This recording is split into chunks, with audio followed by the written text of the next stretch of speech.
જુઓ જુઓ તપેલામાં એ છે આખા કાંદાનું શાક. આખા કાંદાનું શાક સ્વાદિષ્ટ અને ચટાકેદાર હોય છે. આખા કાંદાના ફોતરા કાઢીને કમ્પ્લીટ તૈયાર થઈ ગયા છે.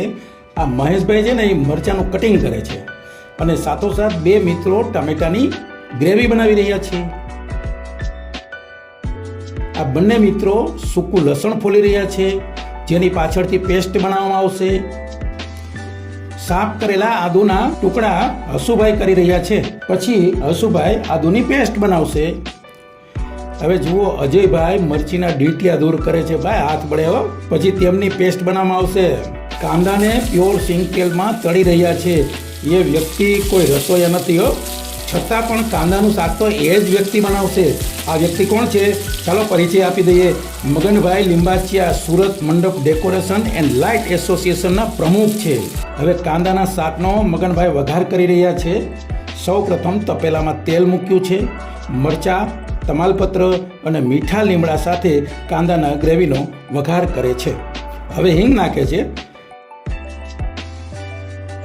પછી કાશ્મીરી મરચું નાખ્યું એટલે લાલ ચટાકેદાર શાક બની ગયું છે. આદુની પેસ્ટ તપેલામાં મગનભાઈ નાખી રહ્યા છે. કાજુ, તલ, સિંગ, મગજતરી વગેરેનો ભૂક્કો કરીને નાખવામાં આવી રહ્યો છે. પછી લીલું લસણ નાખવામાં આવી રહ્યું છે.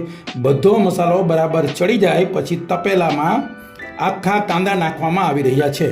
આ કાંદા સાથે બાજરાના રોટલા અને દેશી છાશનો આનંદ જ કંઈક ઓર છે. આ તમારું આખા કાંદાનું શાક તૈયાર. વડીલ રોટલાને ચોડીને આખા કાંદાના શાકનો લુપ્ત ઉઠાવી રહ્યા છે. જુઓ શાકની કેવા મજા માણી રહ્યા છે. મિત્રો, આ ભાઈ તમને પણ કાંદાનું શાક ખાવા બોલાવી રહ્યા છે. તિખારીના શોખીન માટે તિખારી પણ બની રહી છે.